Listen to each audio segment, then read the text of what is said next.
السلام علیکم ورحمۃ اللہ وبرکاتہ۔ محترم حضرات، آج پھر گفتگو بچوں کی تربیت اور تعلیم کے بارے میں ہے۔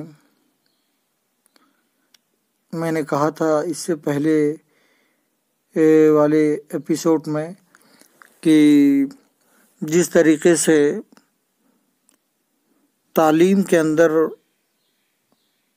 5 حروف ہیں، اسی طریقے سے تربیت کے اندر بھی 5 حروف ہیں، اور یہ چیز جس نے اپنے بچوں اپنے آل اولاد میں پیدا کر لیا، اس کو ڈال دیا، اس کا تعلیم تربیت دے دیا، پھر دیکھیے بچہ کیسے آگے بڑھتا ہے اور بچے کا ذہن کیسے کھلتا ہے۔ تو آج چلیے پھر گفتگو شروع کرتے ہیں نمبر 6 سے۔ یہ دیکھیے نمبر 6 ہے، یہاں سے گفتگو شروع کرتے ہیں۔ بچوں کو آپ دعائیں سکھائیں۔ ہر جائز کام کے شروع میں بسم اللہ کہنا، کھانے سے فراغت کے بعد الحمدللہ کہنا وغیرہ دیگر اذکار اور دعائیں یاد کرا دیں۔ کہنا یہ چاہ رہے ہیں کہ جب بچہ آپ کا چھوٹا ہے اس وقت آپ جو ہے بچے کو دعا سکھائیں۔ دعا سکھائیں گے، جب دعا سکھائیں گے اور بچے پنے میں یاد کر لیں گے تو یہ بہت کام آنے والی چیز ہے۔ جو بچپنے میں یاد ہو جاتا ہے وہ بڑھاپے میں یاد نہیں ہوتا ہے۔ آپ اس کو اس طرح سمجھ سکتے ہیں کہ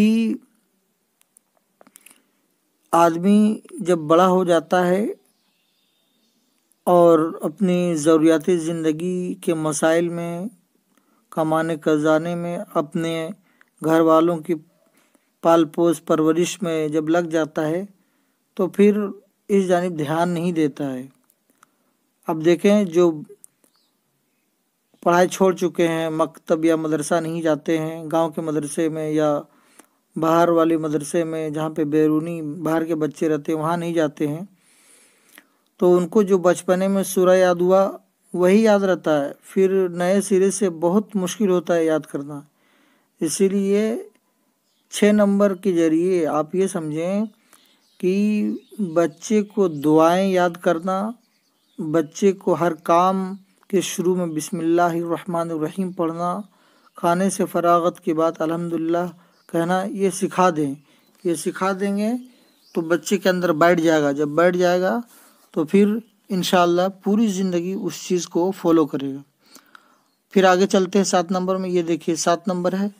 7 نمبر میں دیکھیے بہت اچھی باتیں لکھے ہیں، میں بہت ضروری سمجھا اس چیز کو بیان کرنے کے لیے کہ آپ جو ہے عبارت کے ساتھ، تحریر کے ساتھ، لکھاوٹ میں دیکھ کر کے اپنے بچے کو آپ سمجھا سکتے ہیں۔ حضور صلی اللہ تعالی علیہ وسلم کے اخلاق حسنہ اور صفات طیبہ کا ذکر بچے کے سامنے بار بار کریں تاکہ اس کے دل میں حضور صلی اللہ تعالی علیہ وسلم کی محبت جاگزیں ہو جائے، یعنی حضور کی محبت بیٹھ جائے۔ اس کے سامنے سیرت طیبہ کے واقعات پیارے انداز میں بیان کریں۔ اس طرح بچہ حضور صلی اللہ علیہ وسلم کی ذات مبارک کو اپنا آئیڈیل بنائے گا۔ بچے کو حضور صلی اللہ تعالی علیہ وسلم پر درود بھیجنے کی بھی عادت ڈال دیں۔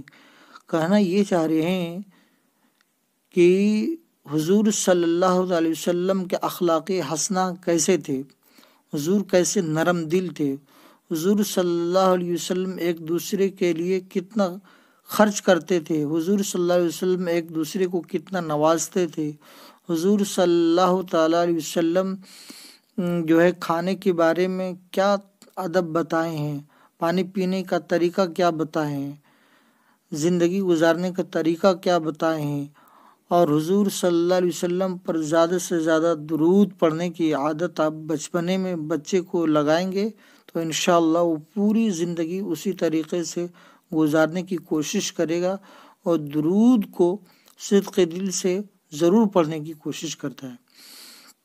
یہ بہت ضروری ہے۔ بچہ بڑا ہو جا رہا ہے لیکن کچھ نہیں آ رہا ہے۔ وجہ کیا ہے؟ وجہ یہی ہے کہ ہم نے بچپنے میں تعلیم نہیں دیا، بچپنے میں حضور صلی اللہ علیہ وسلم کی صفت طیبہ نہیں پڑھایا، ان کے سامنے ذکر نہیں کیا۔ اسی لیے اس ترقی یافتہ دور میں جب پوری دنیا ترقی کر چکی ہے، ٹھیک ہے، اور گھر بیٹھے تعلیم و تعلم، علم و ادب کا جو ہے طریقہ مل رہا ہے، تو آپ جو ہے گھر بیٹھے بچے کو اس طریقے سے تعلیم ادب دے سکتے ہیں۔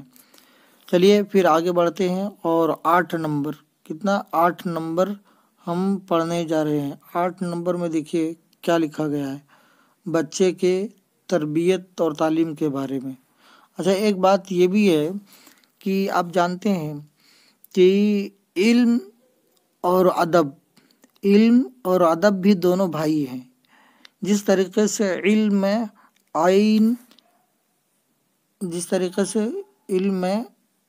عین لام میم 3 حروف ہیں، اسی طریقے سے ادب میں بھی آپ دیکھیں 3 حروف ہیں۔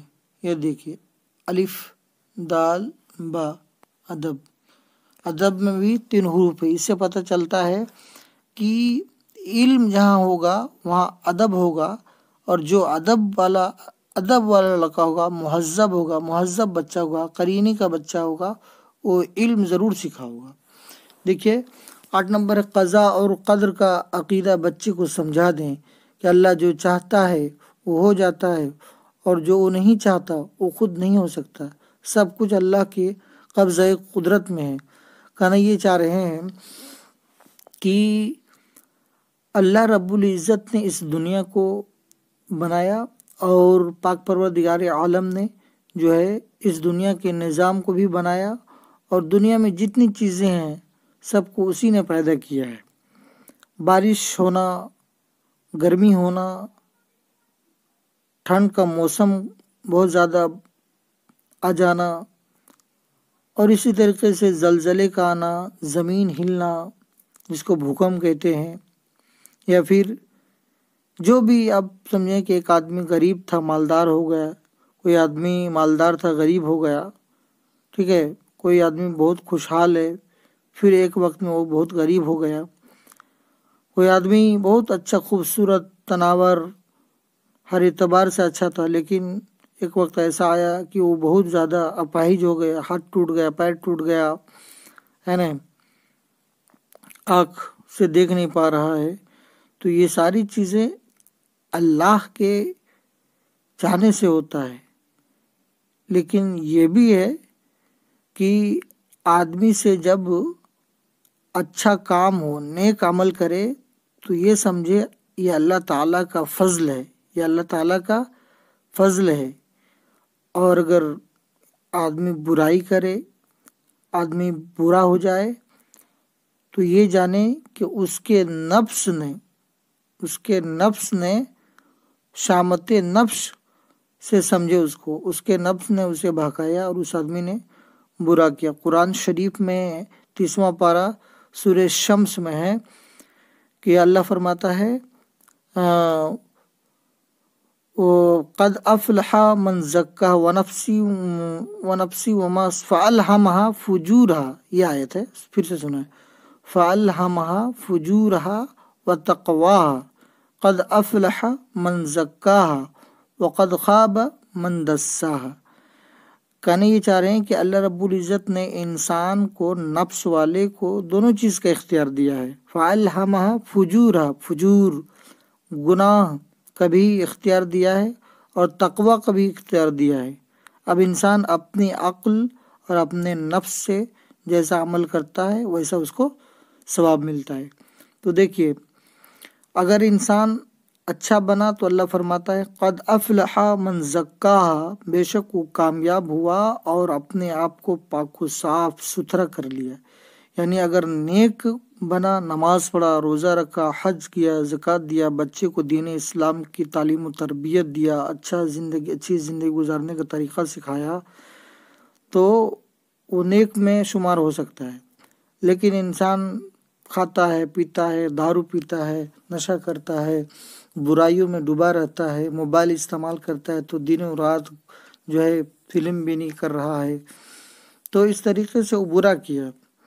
تو انسان کو دونوں اختیار دیا ہے، اور اگر دونوں اختیار دیا، اگر وہ نیکی کرتا ہے تو نیک بنتا ہے، اس نے اپنے آپ کو پاک و صاف کر لیا، اللہ چاہے گا تو کامیاب کر دے گا، اور اگر برائی کیا تو پھر جو ہے وہ کامیاب نہیں ہو سکتا ہے۔ پھر دیکھیے 9 نمبر میں دیکھیے کیا لکھتے ہیں کہ بچوں کو ایمان کے 5 ارکان یاد کرائیں۔ یہ بہت امپورٹنٹ بات بتا رہے ہیں، یہ غور سے سنیے گا۔ بچوں کو ایمان کے 5 ارکان، ایمان کے ارکان یہ ضروری ہے۔ ایک مسلمان کے لیے 5 باتیں بہت ضروری ہیں، دھیان سے سنیں۔ ایمان کے ارکان کتنے ہیں؟ ایمان کے ارکان 5 ہیں۔ وہ کیا کیا ہیں؟ بچے کو ایمان کے ارکان سکھانے کے لیے آپ جو ہے سچی نماز، اس کے علاوہ اردو کی پہلی کتاب العقائد، یہ ساری کتابوں میں ایمان کے ارکان کیا ہے اس میں آپ کو مل جائے گا۔ آپ گوگل کریں، اس میں بھی آپ کو مل جائے گا کہ ایمان کے ارکان کیا ہے۔ آپ ہمارے اس سے بھی سیکھ سکتے ہیں۔ ایمان کے ارکان پہلا یہ ہے کہ اس بات کی گواہی دینا کہ اللہ کے سوا کوئی معبود نہیں ہے، حضور صلی اللہ علیہ وسلم اللہ کے رسول ہے۔ نمبر 2 نماز قائم کرنا ہے۔ 3 نمبر روزہ رکھنا ہے۔ 4 نمبر زکوٰۃ دینا ہے، اور 5 نمبر جو ہے حج کرنا۔ یہاں روزہ سے رمضان کا روزہ مراد ہے، رمضان کا روزہ رکھنا فرض ہے۔